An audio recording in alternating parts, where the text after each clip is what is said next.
On today's video, I'd like to go over some medical stuff. I've been covering communications a lot lately, and I want to kind of go back to some basics. Today, I want to go over kind of major bleed stuff and what an Israeli bandage is and how to use it. I'm going to go over kind of the steps, kind of the progression of what you would need to go from bleeding to tourniquet. And then I also want to preface all this with proper training should be done and follow all the manufacturer's guidelines for whatever it is you're doing. And then also Skinny Medic on YouTube has some awesome stuff for everything medical, and so look at his stuff. They're really good. And yeah, everyone I think should have a basic medical class and a stop the bleed class. I think that's just a good, and CPR. I think those are just good classes for everyone as soon as you are at the age where you can do that. I think that's very important. So to start, I'd like to kind of go over bleeding. So the goal, when I was going through EMT class, school, the kind of basics, super basics were blood stays inside, air goes in and out. And you want to make sure that on the blood side that your blood stays inside you and that you don't get inside of you someone else's blood. So when you're bleeding, you have veins and arteries, and your basically veins are low pressure, arteries are high pressure. Veins are going back, arteries are sending to. When you have a large cut, so this could be for anything. Say you are hiking and you fall on a rock, or you're at the gun range and someone shoots and it ricochets. You're at an active shooter. Car wrecks, all kinds of stuff. Hunting and you fall from a tree stand. All kinds of stuff could lead to what would be a large bleed, right? So the first thing that you want to do, again, have proper instructions from medical professionals. The first thing you want to do is you want to put, sorry I'm sniffling. I just finished the Burna video and one of the balls was cracked and it's just all snotting me up. So the first thing you want to do is you want to see how big it is. So, typically if it's this kind of thing, it's not going to be like a hand cut or something. It's going to be something pretty deep. So you want to have some shears, and you want to take your shears and you want to cut up your shirt or your pants, jackets, whatever you're doing, so you can actually see what the wound is. You don't want to start shoving stuff on top of something that you can't see. You might be pushing something in, you don't know, right? And if there is something impaled, you want to make sure you secure that and then pad around it. That's a whole other thing. Right now it's just bleeding. So you want to cut it open and see what you're working with. Then you want to take something like simple gauze. So this is just a roll of gauze. You can do 4x4s or whatever you want to use. And there's a few schools of thought. One is you could just take it as the roll, shove it on with a couple rolls, and that kind of becomes your sponge. The other thing you want to do is you can take it and then like 4x4s or something, just pat it on top, and you want to hold it, and you want to see if your hand pressure is enough to control the bleeding.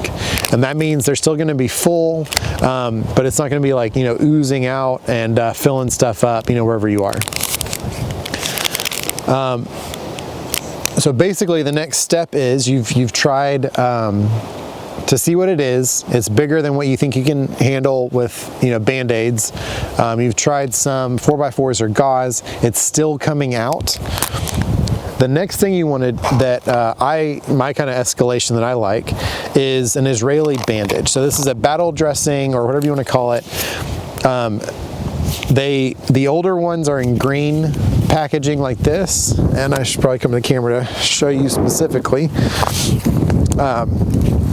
So this is an Israeli bandage.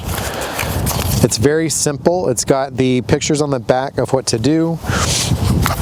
On the front, you have a sterile date. So when this is a sterile package, by the way, and then when it expires, where it was made, the part and lot number, all that kind of stuff, and it's shrink wrapped.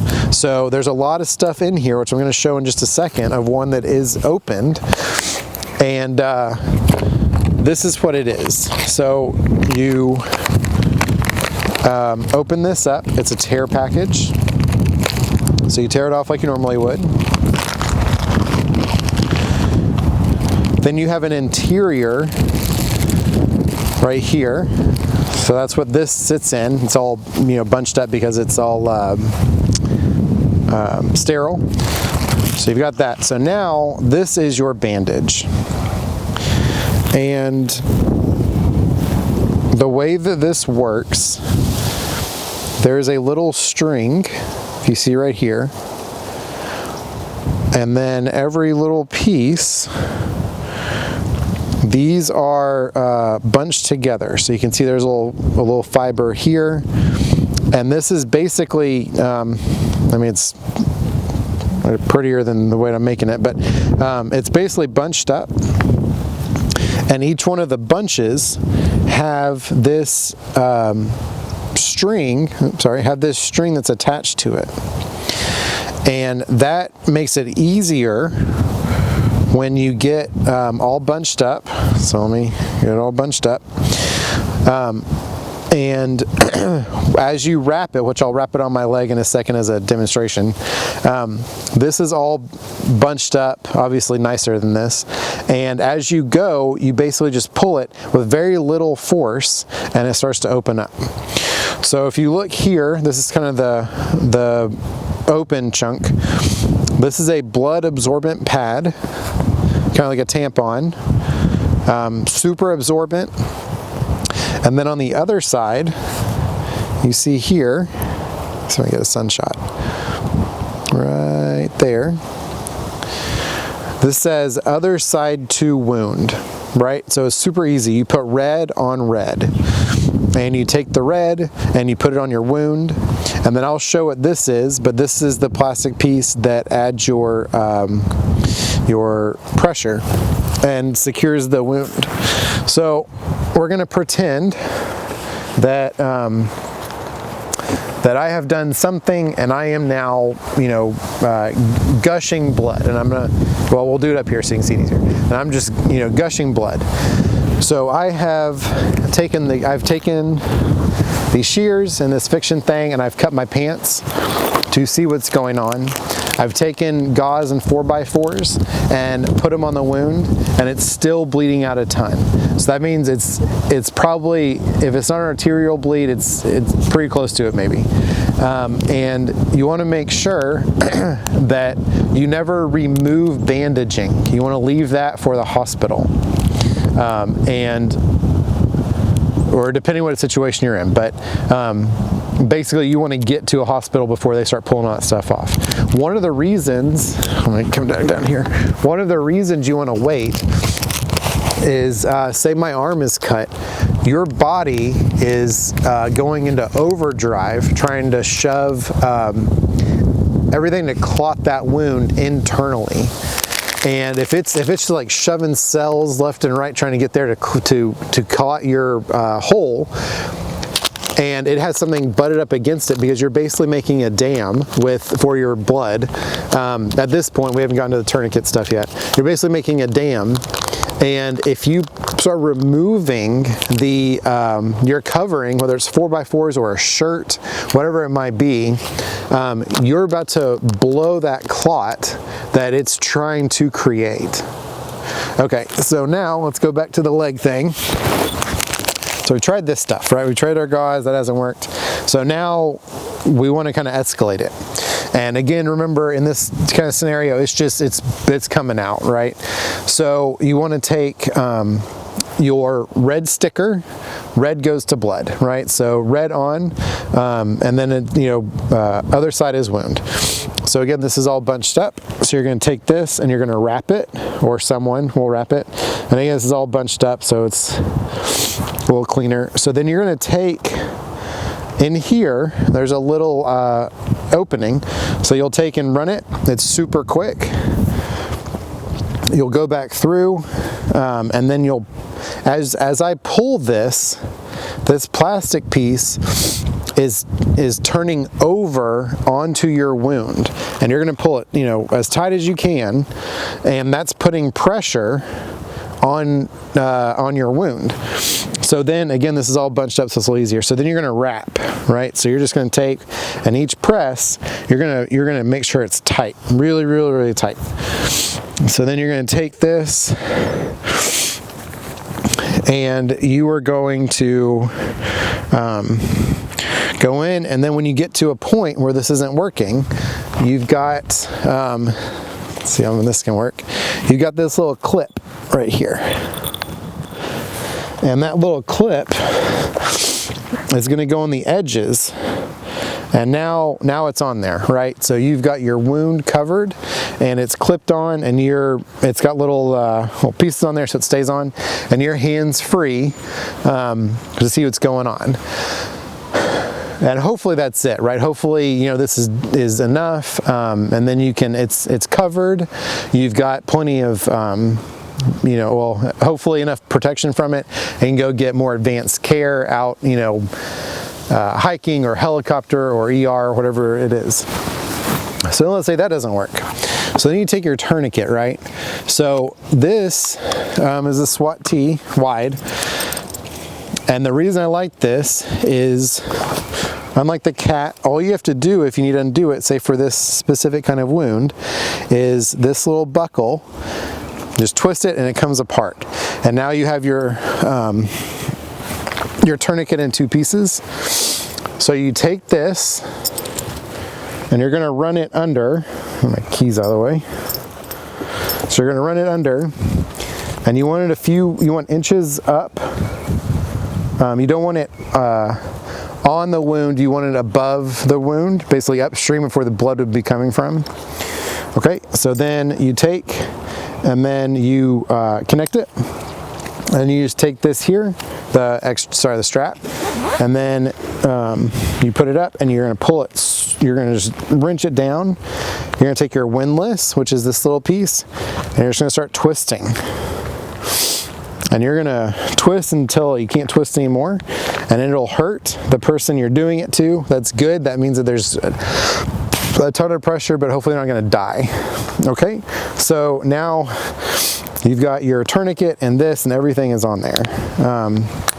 And if you are within, you know, reasonable time of a hospital, there's been great improvement in being able to use a tourniquet.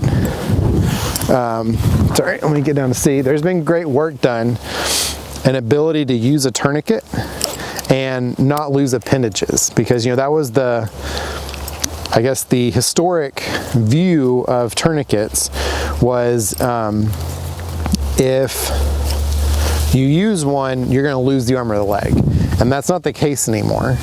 And there's wonderful documentation on that all over, but that's why, you know, this stuff is so important.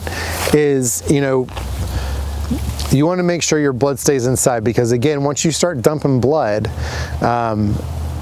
everything just starts kind of going down, and you need to be in a position where at least your body can hold it, and it's not going to be able to produce it super fast, but you'll be able to produce some stuff.